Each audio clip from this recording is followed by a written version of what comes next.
It's an adaptation of a powerful, award-winning novel by Meg Rosoff.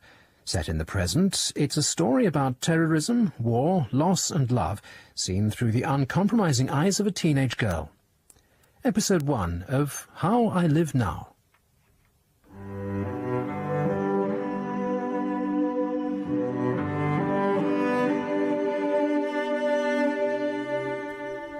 My name is Elizabeth, but no one's ever called me that.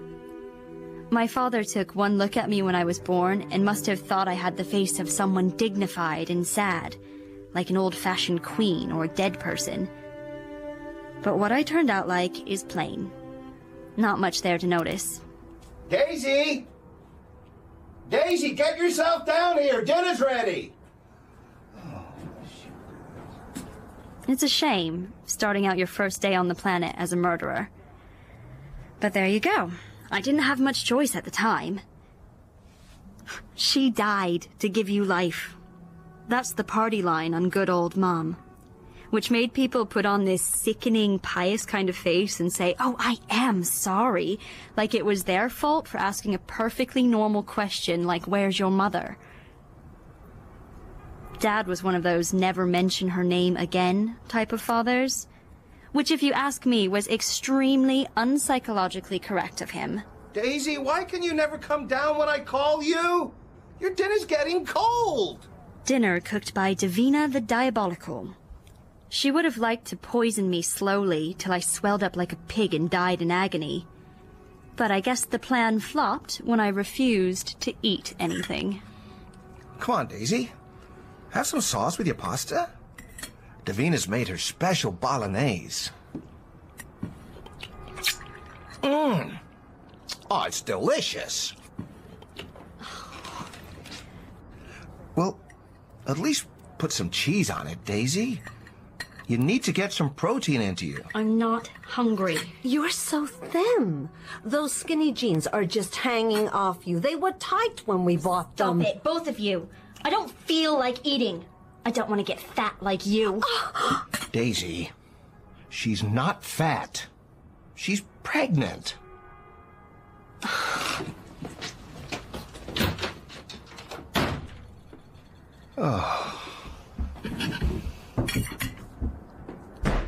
And in the end, she got me sent off to live with a bunch of cousins I've never met, thousands of miles away.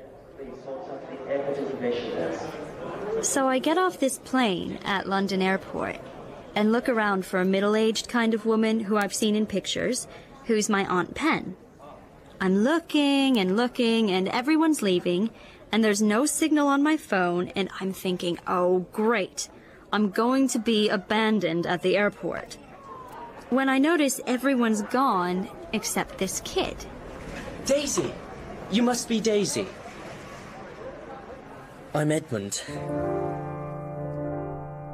Now let me tell you what he looks like before I forget, because it's not exactly what you'd expect from your average 14-year-old, what with the cigarette and the hair that looked like he cut it himself with a hatchet in the dead of night. Aside from that, he's exactly like some kind of mutt. You know, the ones you see at the dog shelter who are kind of hopeful and sweet, and put their nose straight into your hand when they meet you with a certain kind of dignity. And you know from that second that you're going to take him home. Well, that's him. Only he was taking me home. Come on, I'll take your bag. Mum couldn't come to the airport because she's working, so I drove here myself. You drove here yourself? And then he gave a little shrug and a little dog shelter kind of tilt to his head and pointed at a falling apart black Jeep. So there I am being driven along on the wrong side of the road by this skinny kid dragging on a cigarette. And let's face it, who wouldn't be thinking what a weird place Great Britain is? Don't worry, Daisy. You'll get used to it. Which was strange too, because I hadn't said anything out loud. I fell asleep in the Jeep, and when I opened my eyes, it was hours later, and there was this welcoming committee staring at me through the window. There's still no Aunt Pen, but Edmond introduces me to the rest of my cousins. who are called Osbert and Piper. At first I liked Piper best, because she just looked straight at me and said, "We are very glad you've come, Elizabeth." Daisy. Daisy's my name. "Well, we're glad you've come, Cousin Daisy. Come along and follow me. Edmond and Piper and Osbert, and Jet the black and white dog, and a bunch of cats all went into the kitchen and sat down at or under a wooden table. And someone made cups of tea, and then they all stared at me like I was something interesting they ordered from a zoo. After a while I began feeling woozy and thought, boy, could I ever use a freezing cold drink to clear my head. And when I looked up, Edmond was standing there holding one hand out, and in it was a glass of water with ice cubes. And all the time he was looking at me with his almost smiling look, and his eyes the same color as the sky, which at the moment is grey. Then he took me upstairs to a room, which was the kind of room a monk would live in. There was a big striped cat under the bed and some daffodils in an old bottle. And suddenly, that room seemed like the safest place I'd ever been in my life. Which just goes to show how wrong a person can be about what's in store for them. I didn't mean to sleep practically a whole day and night, but I did. The first thing I did when I woke up was to check my phone for messages, but all it said was no network, and I thought, oh boy, so much for civilization, and felt a little freaked out. I thought of that movie where they say no one can hear you scream. So I put on some clothes and managed to find the kitchen, and Edmond was there eating marmalade on toast, and Piper was making tea for Aunt Pen. Daisy, there you are. Don't be shy, come in. Hello, Aunt Pen. Here, come and sit next to me. Oh, goodness, you look so like your mother. Well, I hope you'll be very happy here. I'm just sorry I'm so busy with work at the moment, but the situation in the country is really bad now. Do you want a cup of tea, Daisy? Okay, thank you. Edmond, make Daisy some toast. She looks famished. No, I'm not hungry, really. Too jet-lagged. Mum has to give a lecture in Oslo at the end of the week. A big important lecture called The Imminent Threat of War. That's right, Piper. Here's your tea. Thanks. I must go and pack. Look after your cousin, you two. Now, try to have something to eat. I don't want your father thinking I'm starving you. The next day, Aunt Pen set off for Oslo.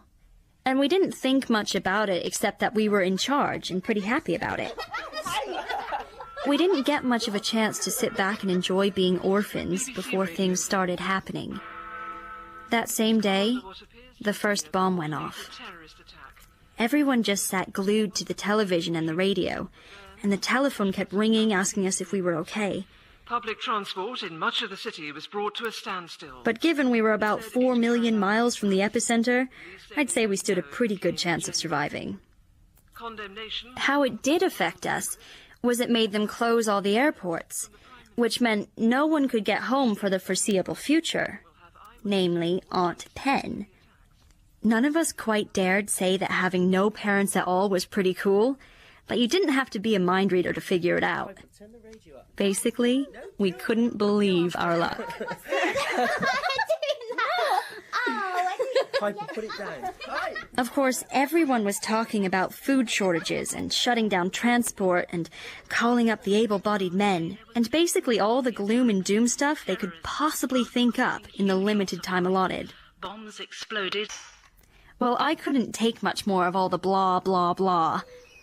So Edmond and I walked down the long hill to the village. With the money Aunt Pen had left us, we bought as much bottled water and canned things as we could carry home. When we got back, Edmond decided we should camp in the lambing barn because it was so well hidden behind a group of big oak trees that no one could find it if they didn't know what they were looking for.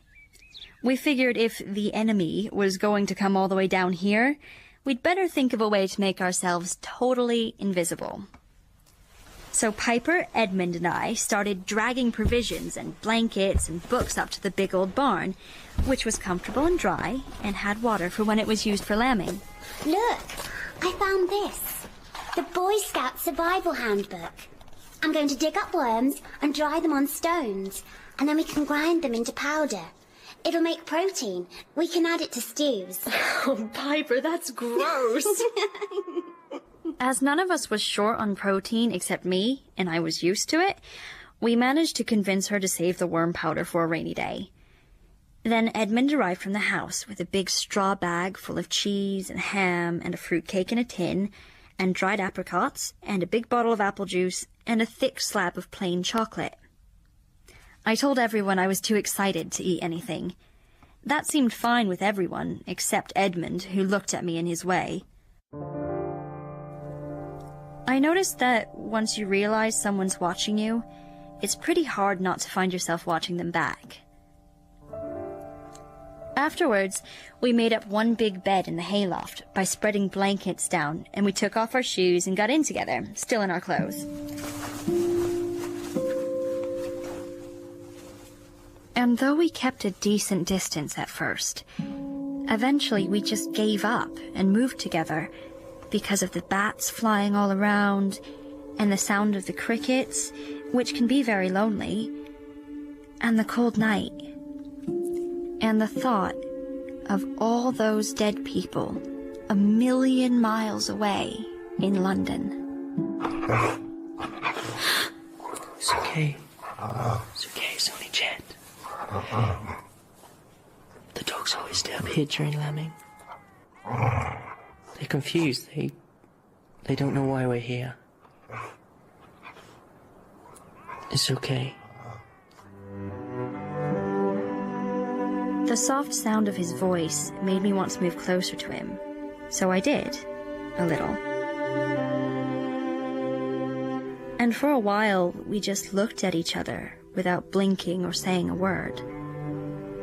Then he moved his head to the right, just enough so he could brush his cheek against the part of my arm that was near his face. I wondered if that's the feeling you're supposed to have when your cousin touches a totally innocent part of your anatomy that's even fully clothed. I lay there for a while, smelling the smell of tobacco in Edmond's hair, and waiting to fall asleep. I remember thinking about a painting we had to copy in art class once, called The Calm Before the Storm. It showed an old-fashioned sailing ship on a dead flat sea. It looked like the picture of peace if you hadn't noticed the greenish-black section up in one corner, which was obviously the storm. For some reason, I used to think about that painting a lot.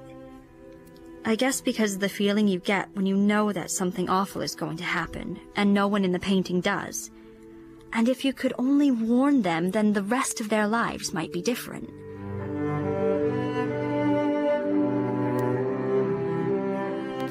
The next day, Osbert came back from the house with a face like a dead pigeon and said there were more attacks, this time in the USA. Now it was certain. The war had begun.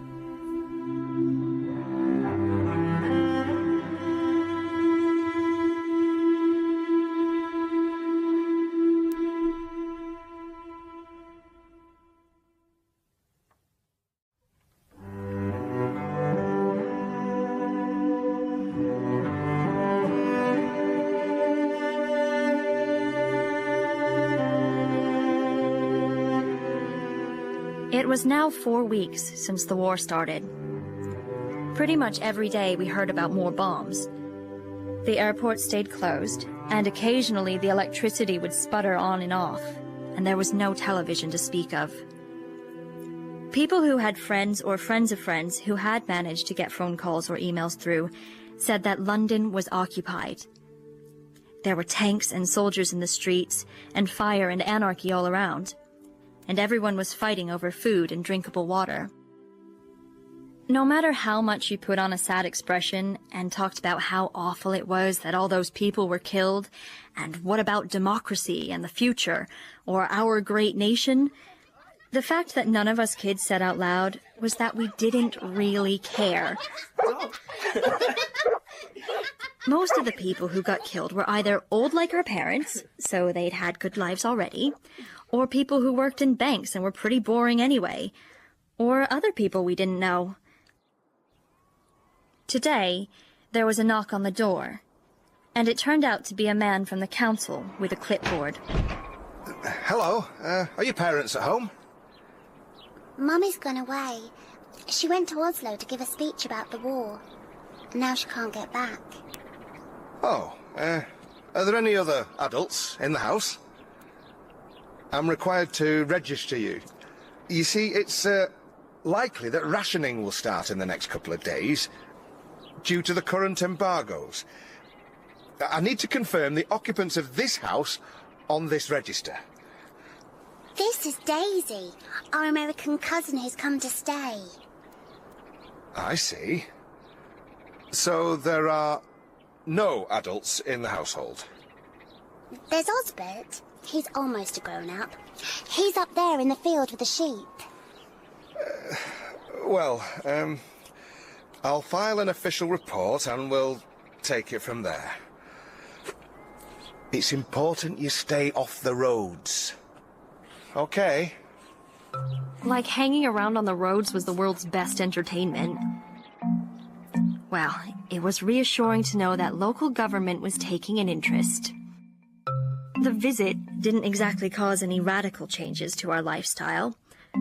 For the last few days, we'd mostly been sitting around wondering what to do next, broken up by trips to town, where we had to wait in line for hours listening to people gossip about what was really going on. As every day passed, you could see the panic on more and more people's faces. But once we were away from them, we actually felt pretty cheerful. One afternoon, I found Edmond in the lower barn feeding the goats. Daisy? Yeah? Why'd you never eat anything? Well, it started with my stepmother. Davina the Diabolical? It's her fault. She hates me, you can see it, and she's like so perfect with her tight little jeans. She kept cooking me all these things to make me fat and spotty, like horrible greasy cakes with whipped cream and those sickly cherries. It was like she was trying to poison me.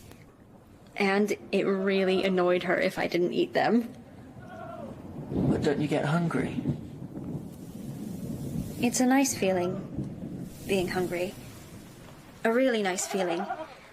And it cost my father a fortune in shrinks. I'm very good at not eating. In fact, it's the only thing I am really good at. He didn't look at me while I was talking, but after a few minutes he sat down and let his knee rest against my knee.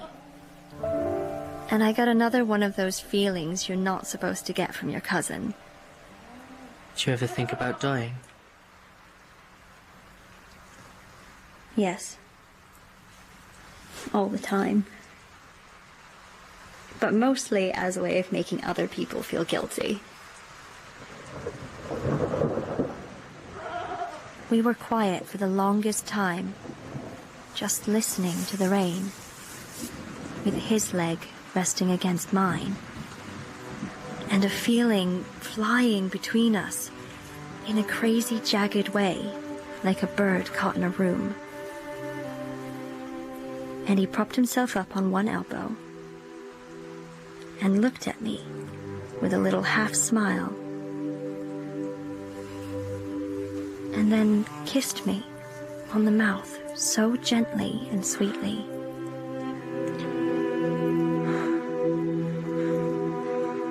And then we kissed again, only not quite so sweetly.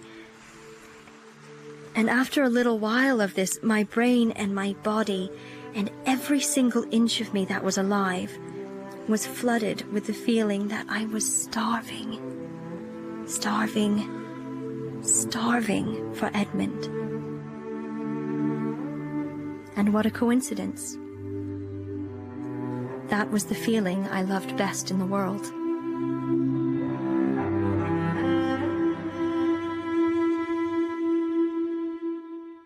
Now let's try to understand that falling into sexual and emotional thrall with an underage blood relative hadn't exactly been on my list of things to do. But I was coming around to the belief that whether you like it or not, things happen. And once they start happening, you pretty much just have to hold on for dear life and see where they drop you when they stop. In our case, things happened in spades. And then the whole countryside was quarantined due to an outbreak of smallpox. Or should I say, an alleged outbreak of smallpox. Because these days we didn't know what was true and what wasn't. Meanwhile, about 100,000 white roses all over the front of the house are blooming like mad. The vegetables are growing about 6 inches a day, and the flower gardens are so full of color that you couldn't help feeling dizzy just looking at them.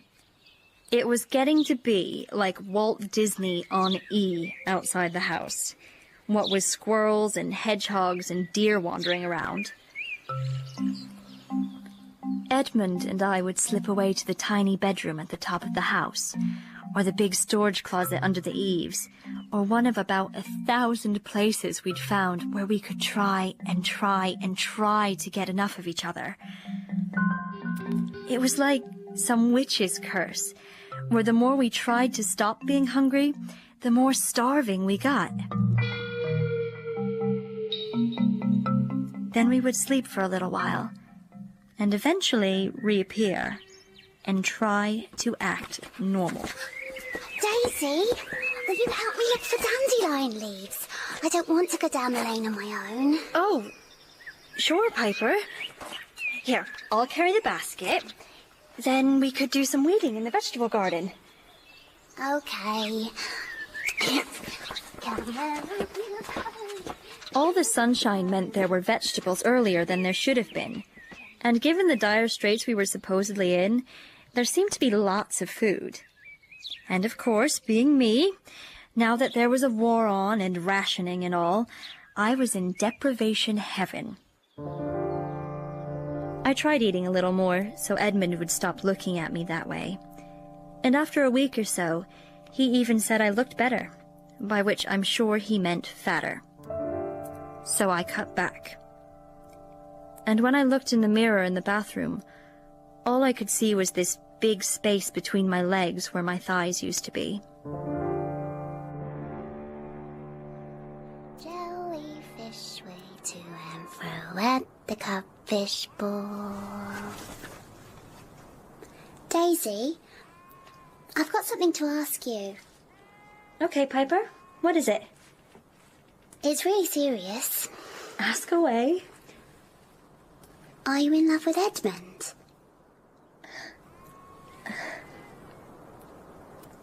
Yes.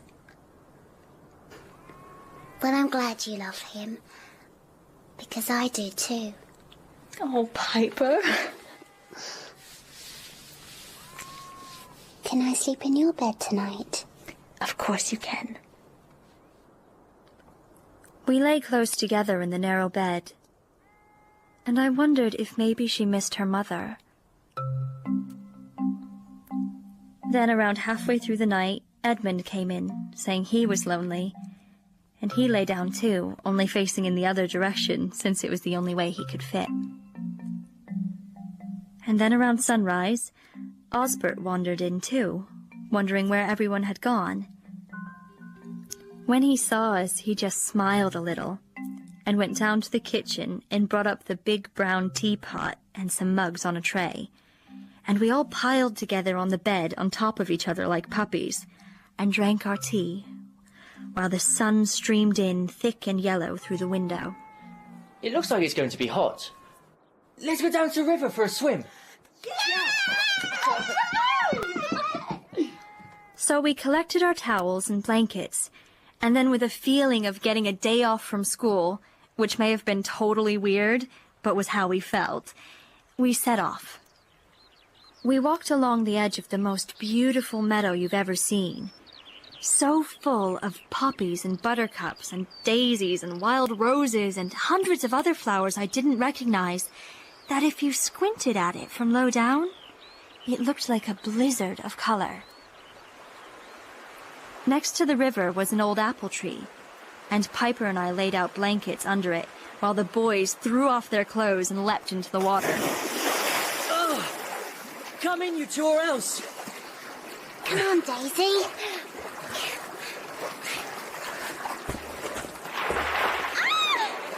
Daisy! Trust me, it's great once you're in! Okay, here I come.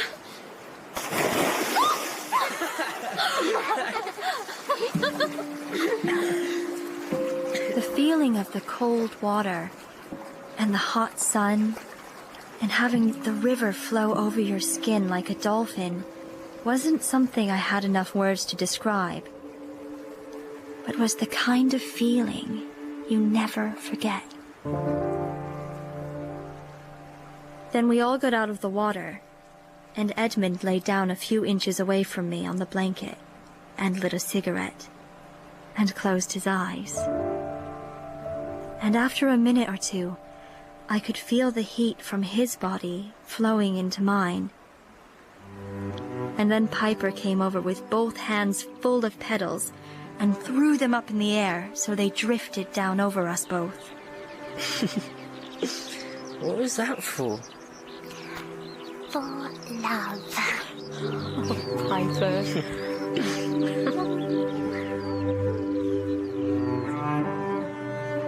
I didn't know if a bomb would fall on us.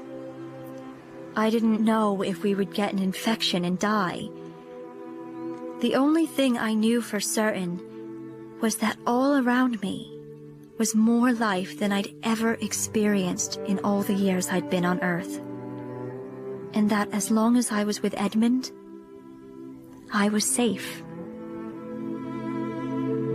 I guess there was a war going on somewhere in the world that night, but it wasn't one that could touch us. Or that was what we thought at the time.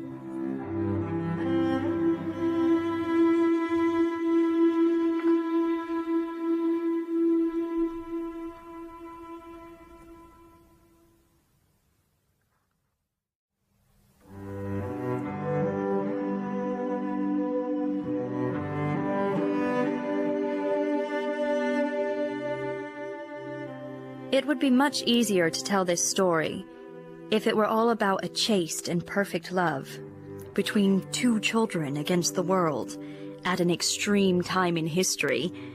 But let's face it, the real truth is that the war didn't have much to do with it, except that it provided a perfect limbo in which two people who were too young and too related could start kissing without anyone or anything making us stop. The apple trees were just starting to lose their blossom when we had a visitor. Oh, hello. Can I speak to the owner of the farm, please? She's not here. Ah. Who's in charge? Can I help you? Yes, but my name is Major McAvoy. Now, can you tell me how many acres you have here? Major McAvoy wore a British Army uniform. He didn't seem particularly interested in us living without adults, but he poked around and asked a lot of questions. How many rooms are there in the main house? 7, I think. Not counting the kitchen. And what about the outbuildings? Are they sound? It turned out that we were being sequestered, which had to be explained to me since I'm not exactly in the habit of having people take over a perfectly private house to send the inhabitants off to live God knows where for the duration.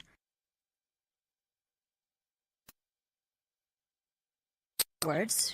We all stood there. Daisy, will you sleep in my bed tonight? I'm scared. Oh, Piper, of course. Come here, you silly thing. After an hour or so, when I was sure Piper was asleep, I slipped off to be with Edmond. Together, we dreamed a single dream, that there was no one left in the world but us. By noon the next day, The house was starting to fill up with army types, and we were outraged to see them putting all their stuff into our rooms, and setting up radio equipment in the barn, and moving the animals out without even asking. Then Big Brother Osbert turns up, and he looks guilty, and tells Piper and me to pack a bag, because we are being rehoused. No way! I'm not going to be sent to some refugee camp in the back of Beyond, especially by you. Daisy, don't worry. I'm not worried, Edmond, because there is no way I'm going. You have to. There's no choice. Look. Take the dog. Take Jet. I'll find you. I will find you again. Likewise.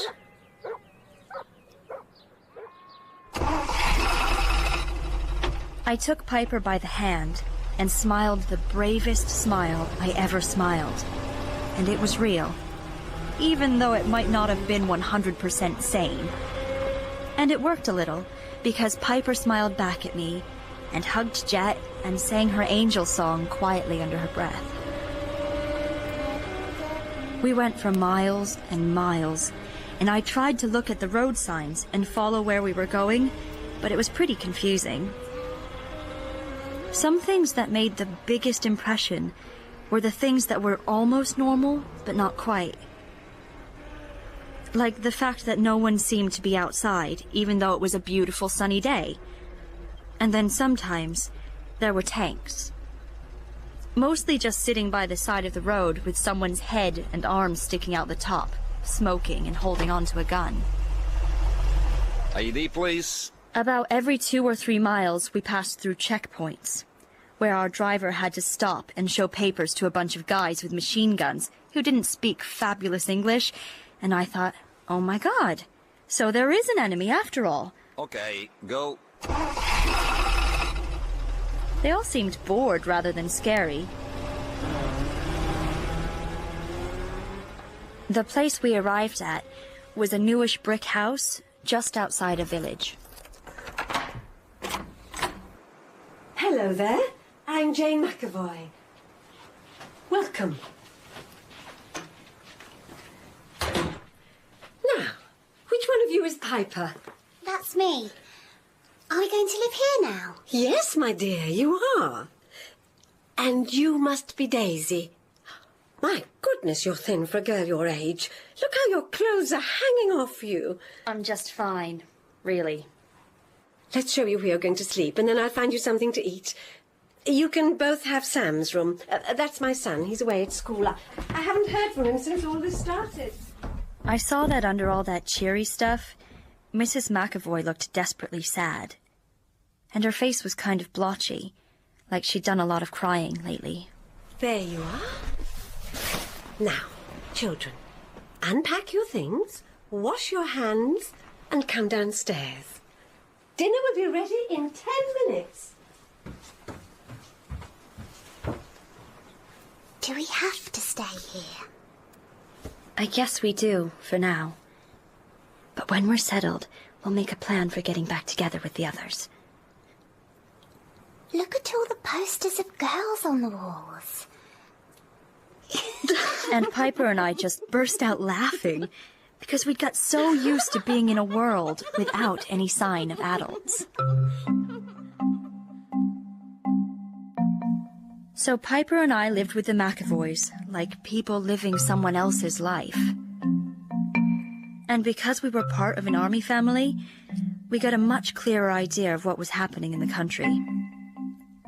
What impressed me was how simple it seemed to be to throw a whole country into chaos by dumping a bunch of poison into some of the water supplies and making sure no one could get electricity or phone connections, and setting off a few big bombs here and there in tunnels and government buildings and airports. During all this time, I was in touch with Edmond. Strange as it sounds, he visited me. I had to be in a certain state of mind, quiet, distracted, sometimes half asleep. And then I might feel a kind of aura. I could smell his smell of tobacco and earth, and something radiant and spicy, like amber. His presence silenced, if only for a few seconds, the crackling anxiety that made my blood grate against my bones. For a little while, I felt melted and soft. Don't get me wrong. I believe in the spirit world about as not at all as the next person. I'm just saying what happened. Now, you might have gleaned from some of the hints dropped so far that food was not my best subject. So it was kind of ironic that the part of the army I got enlisted into was the one trying to provide it for everyone. My first job was picking early apples. I got a lot of doubtful looks at first about whether I was strong enough to work so hard. But as time went on, there were a lot more thin people around, and I didn't stand out so much. One of the guys who worked with us was a few years older than me, and I didn't like him very much, but unfortunately, the feeling wasn't mutual. He was called Joe, and he started hanging around trying to get my attention.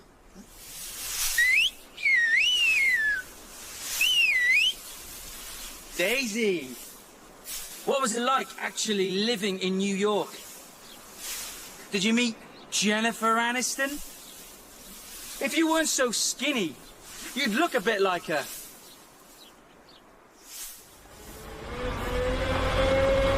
One night, we were driving home from the orchards, and Piper and I were asleep, when Joe suddenly took it into his head to stand up and get show-offy.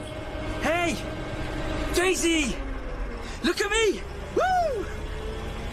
Daisy, look! Sit down, Joe. Shut up. Let's just get past this checkpoint. Daisy! Look! Oh, come on! And then, in an almost lazy kind of way, the checkpoint guy raised his gun. And part of Joe's face exploded, and he fell out over the truck. The whole world seemed to have slowed down. And from inside the silence, I watched the guard go right back to chatting with his friend. Then I saw Major McAvoy's eyes close, and a look of despair crumple up his face. In that split second, I wondered whether he was really that attached to the kid. And then, with horror, I looked down and saw that Joe was still alive, trying to move the arm that wasn't caught under his body. Still in slow motion, Major McAvoy was climbing out of the truck. I guess his plan must have been to get Joe on his feet somehow, and then to safety. About 100 shots blasted Major McAvoy backwards across the road, away from Joe, with blood welling up in holes all over him. This time, you could see Joe's condition was 100% dead. Major McAvoy, too. Our driver didn't wait around to see what might happen next, but just stepped on the gas. As we drove away, I thought I felt tears on my face. But when I put my hand up to wipe them, it turned out to be blood. That night was bad. I lay in bed, listening to Mrs. McAvoy downstairs in the kitchen. Then Piper jerked awake, wide-eyed and shaking. Daisy! Daisy, where are you? I'm here. I've got you. I keep seeing his face. Joe's face. I want Mummy. Mummy, where are you? It's okay, Piper. It'll be okay. Try and sleep now. At around 6 o'clock in the morning, a bunch of soldiers came bursting into the house and said we had to leave immediately, that a vigilante group had started up, and they went in the night to ambush the checkpoint soldiers. And now the enemy was going house to house and killing anyone they didn't like the look of. Piper, get dressed. Get one of the major's sweaters and bring a blanket. Save a place for me in the truck. Jet! Jet! Come on. We have to go. Jet! Piper, look at me. We have to go. The army will look after us. We can't wait.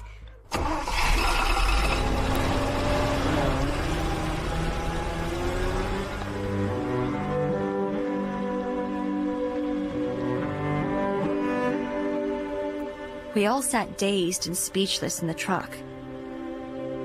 Piper didn't even cry, but just sat there looking completely blank, which was worse. If you haven't been in a war and are wondering how long it takes to get used to losing everything you think you need or love, I can tell you the answer. The answer is no time at all.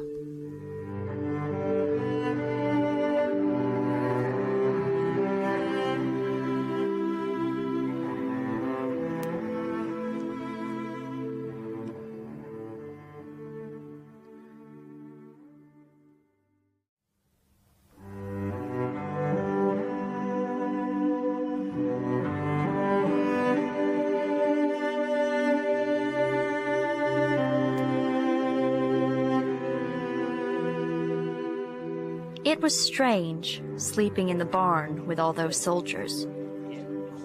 Piper and I had a little corner with a kind of overhang that made us feel protected. And we put down 2 blankets and rolled up some clothes for a pillow. Here you are, Piper. I'll tuck you in. Try to get some sleep. Oh my God. Most of the soldiers were so much more normal and friendly than you ever would expect.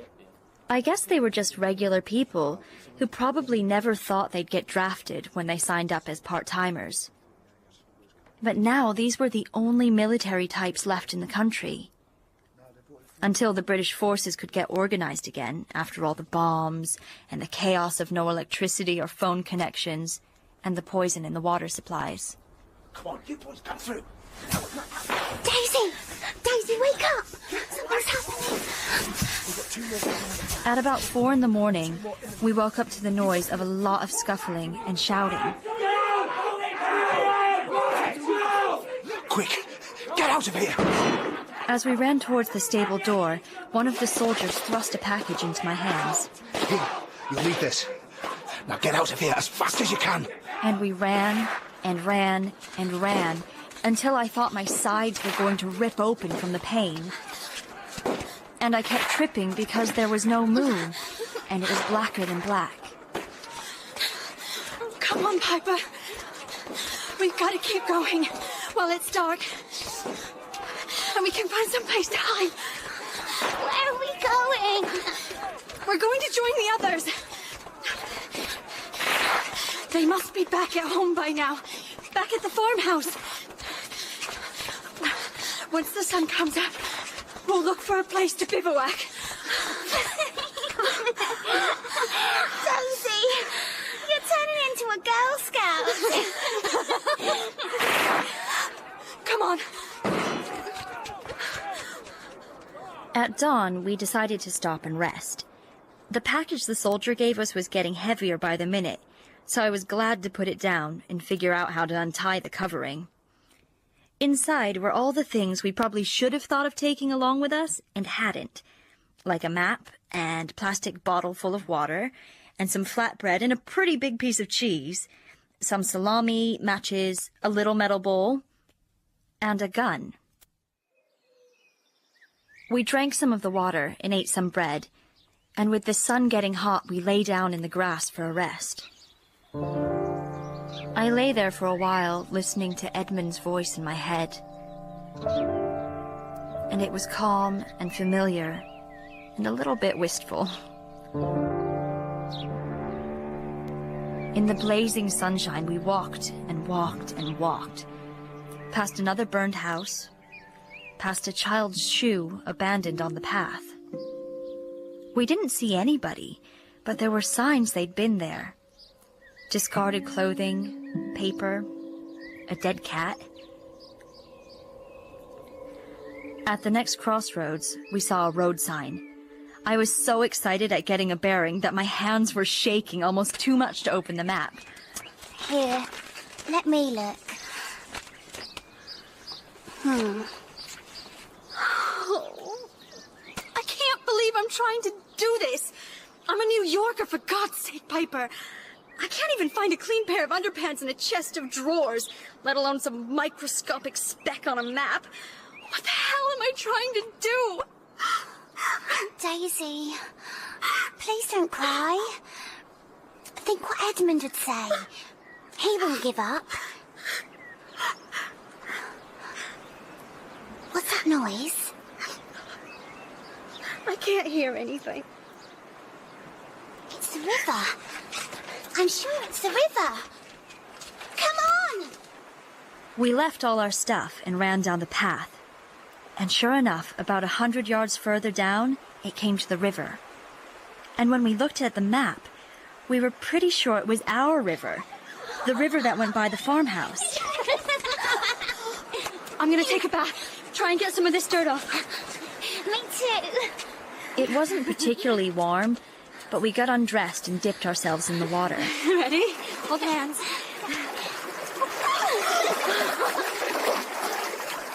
For the first time, I noticed how skinny Piper was. Once upon a time in New York, I would have thought this was a good thing. You can't be too thin. But now I just thought, that's what happens when you're 9 years old and don't have enough food to grow properly. Following the river changed our lives instantly for the better. Look! Field mushrooms. Why don't we cook some? I don't know, Piper. They might be poisonous or something. Don't be so pathetic, Daisy. Field mushrooms aren't poisonous. And it's not as if we've got anything else. Okay, then. We could make a fire and cook them with the last bits of salami. We collected some twigs, and though it took 2 tries and 4 matches, we had a pretty nice fire going after about 20 minutes.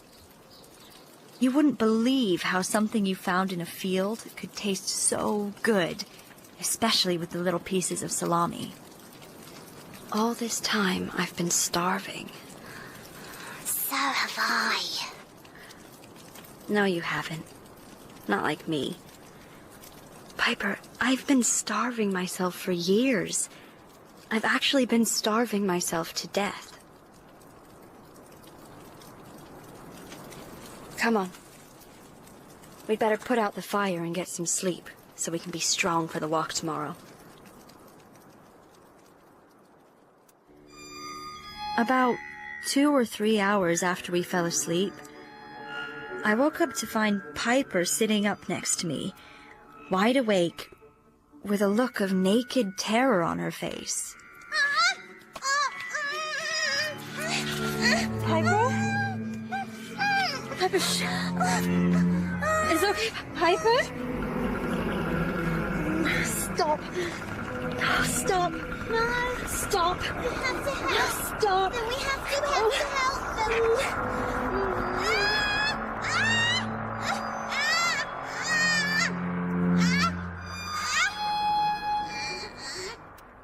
Finally, Piper wasn't screaming anymore, and just lay curled up on the ground and rocked herself back and forth like a crazy orphanage baby. We waited, trembling in the cold night air, until it started to get light enough to walk. Then we walked and didn't stop until nightfall. Neither of us mentioned the mushroom night again.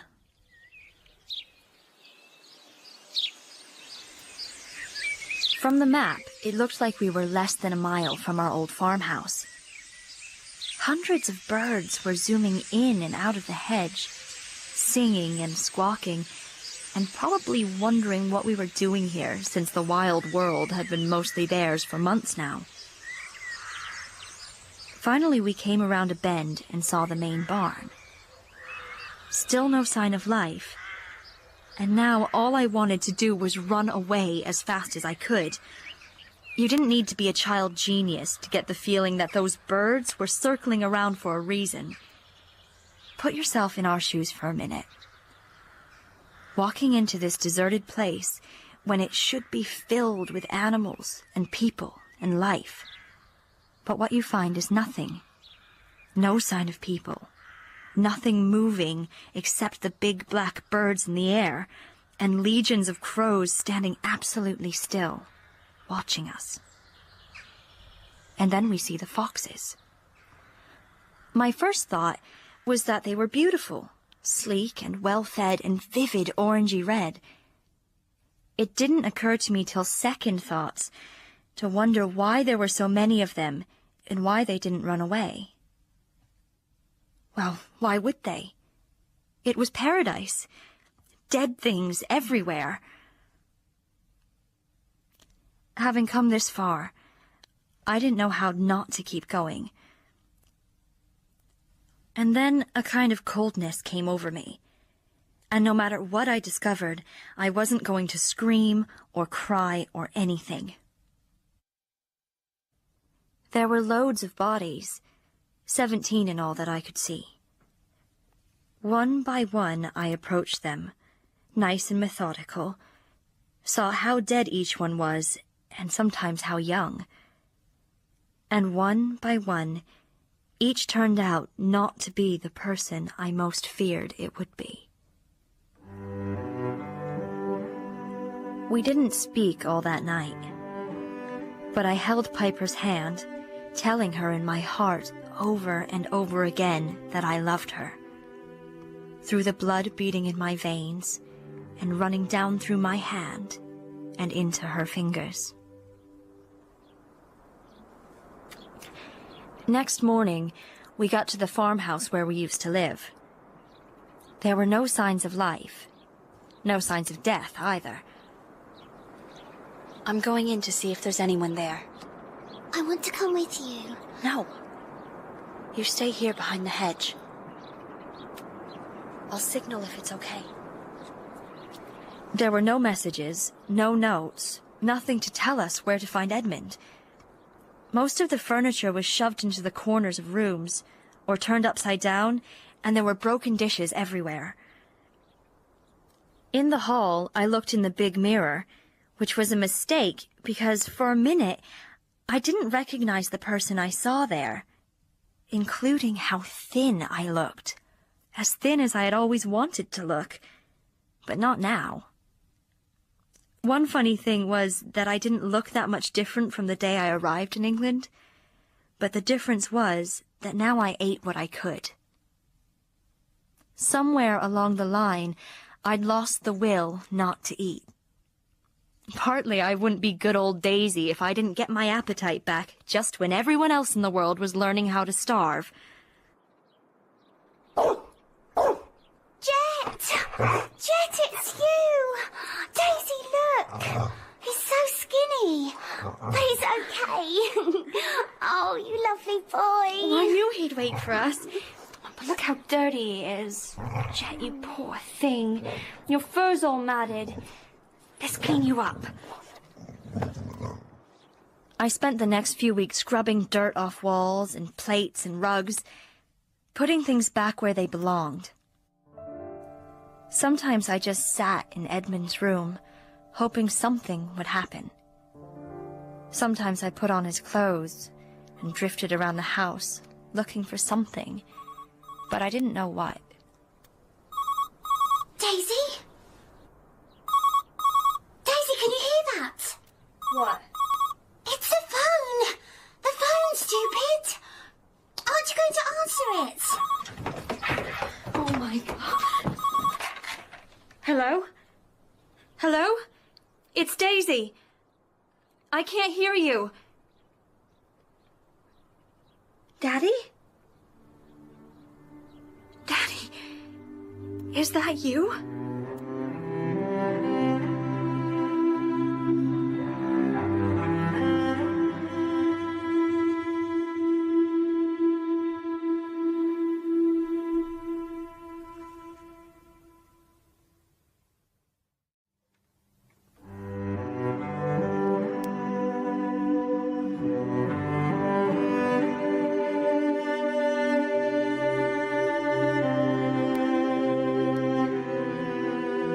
It took years for the war to end.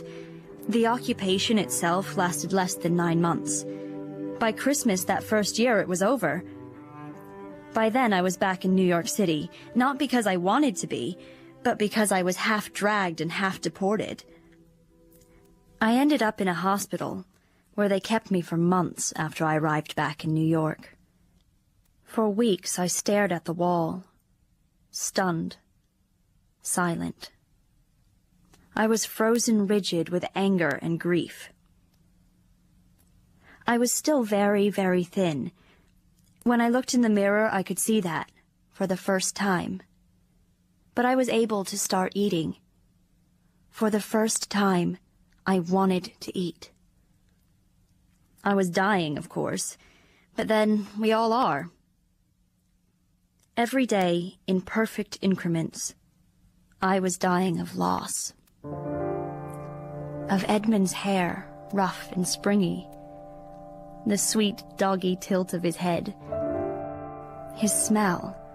Tobacco, hay, smoke from the bonfire. The smooth feel of his skin on his back under his rough shirt. The way he talked to me at night, in my head, knew what I was thinking. Not now, though. Now, there was just radio silence.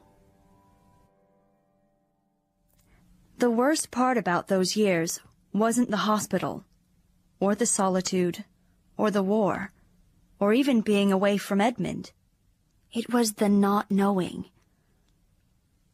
When I left Britain, I entered limbo. You might think I'm exaggerating, that I should qualify my statement. I waited, yes.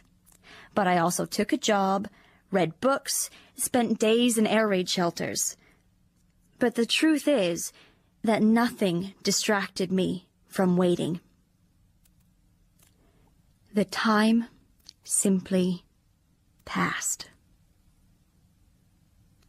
And then a few months ago, a few days after the borders between the U.S. and Europe finally reopened, the letter from Piper arrived. Daisy, come back. Come back and see us. It's safe now.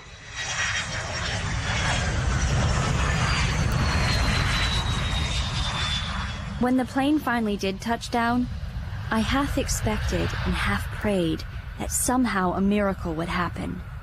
Edmond would appear at the airport, just like last time. But how could he? Welcome to Britain, miss. What? You're one of the first tourists we've had for a good few years. Oh, yes. Thank you. All right. Thank you. If you'll just step this way, I'll take your fingerprints. When I walked outside, the familiar smell of that rainy April day hit me so hard I felt dizzy. The airport was unrecognizable from my last visit, completely overgrown with gorse and ivy and huge prehistoric-looking thistles. The soldier had stamped my passport, family, in heavy black capital letters, and I checked it now for reassurance, and because I liked how fierce the word looked. I'm coming, I thought silently, and headed for the single, ragged bus that would take me home. 7 hours and 2 buses later, I finished my final leg of the journey, just outside a village that looked as if it had been deserted for a century. Daisy! Daisy! Coming down the road towards me was a very tall and graceful girl, with a heavy curtain of dark hair and the most perfect pale skin I'd ever seen. Her face lit up in a radiant smile when she saw me, and then she was running. Oh, Daisy! Oh, Daisy! I'm so happy to see you again. Piper?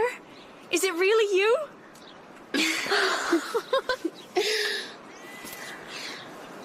Everyone's desperate to see you. Come on.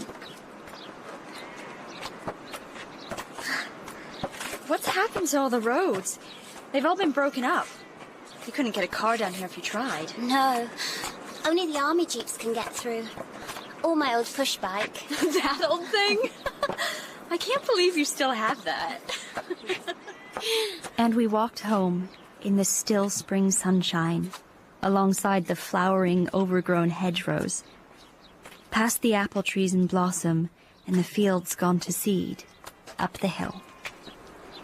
So Mummy died soon after she first left for Oslo.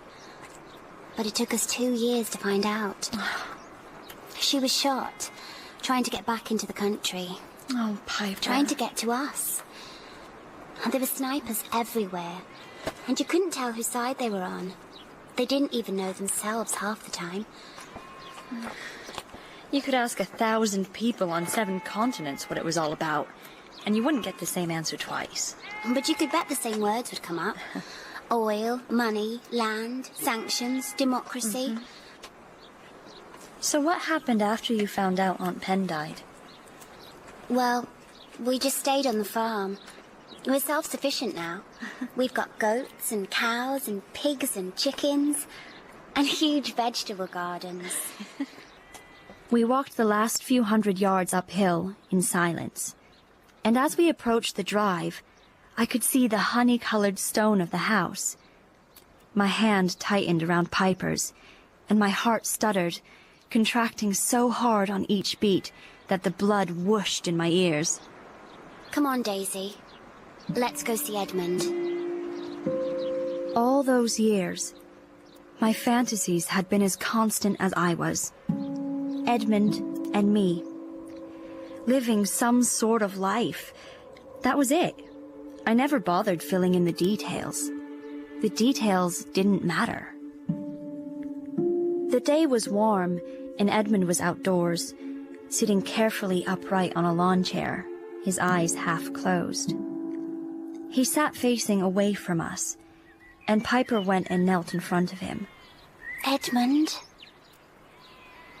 Edmond. Look who's come. He was thin. Much thinner than I am now. His eyes narrowed slightly, and he turned his head back away from me and closed them. Piper pulled another chair over and pushed me into it and went off to make tea. And I just looked at him, and eventually he looked back. His eyes were the color of unsettled weather. His arms were covered in scars, some new, some healing over, some disappearing into thin white lines. Edmond?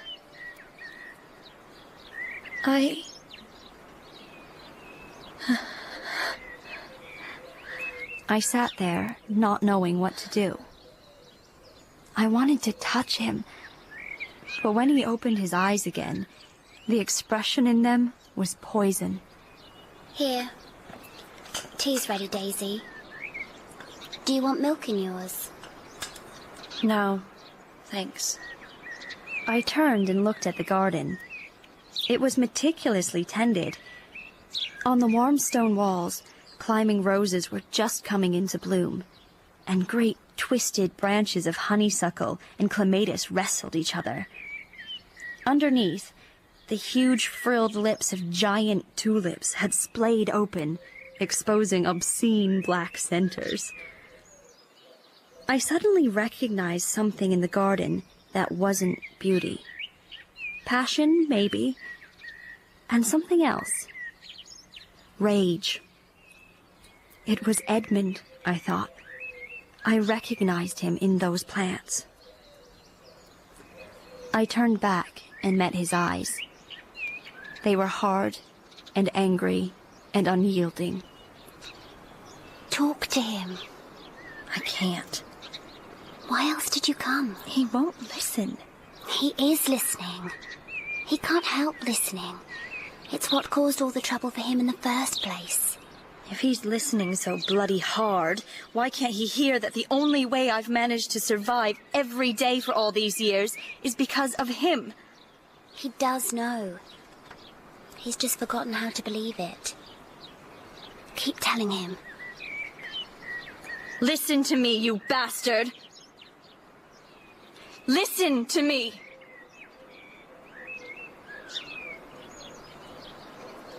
I love you. I love you. I love you. I love you. I love you. I love you. I love you. I love you. Then why did you leave me? Why did you leave me? We came looking for you. Piper and me, we walked for days. And we saw such terrible things. And then we got to the farm, but we found everyone gone. And then my father phoned. There was nothing I could do because he knew where I was. And all this time, I've wished I hadn't picked up the phone. Edmond turned his face away. I leaned over and took both his hands in mine and pressed them to my face. And when he tried to pull away, I wouldn't let him. Okay.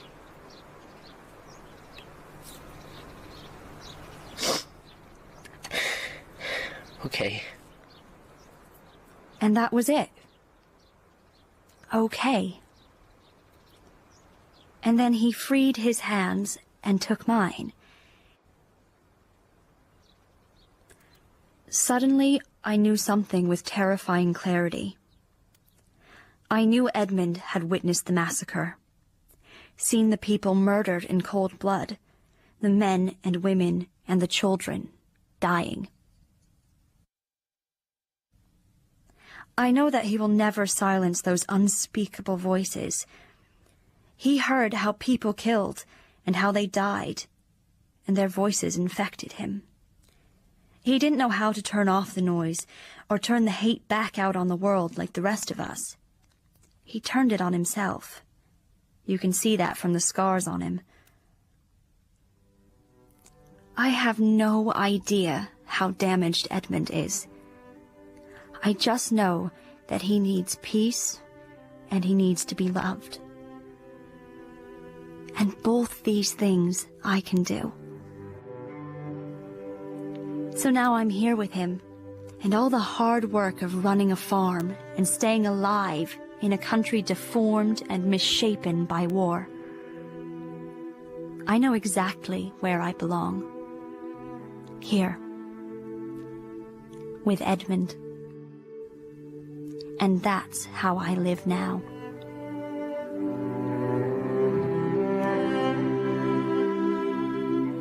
In How I Live Now, Daisy was played by Greta Clough, Piper by Heidi Woodrow, and Edmund by Matthew Barry.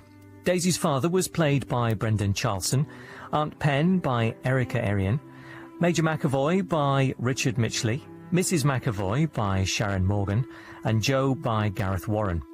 Other parts were played by members of the cast. The music was composed by John Hardy. How I Live Now by Meg Rosoff was adapted by Elizabeth Burke and directed in Wales by Kate McCall. Well, the BBC News is next, and then we're live in Windsor to debate the issues of the week with the panel in Any Questions.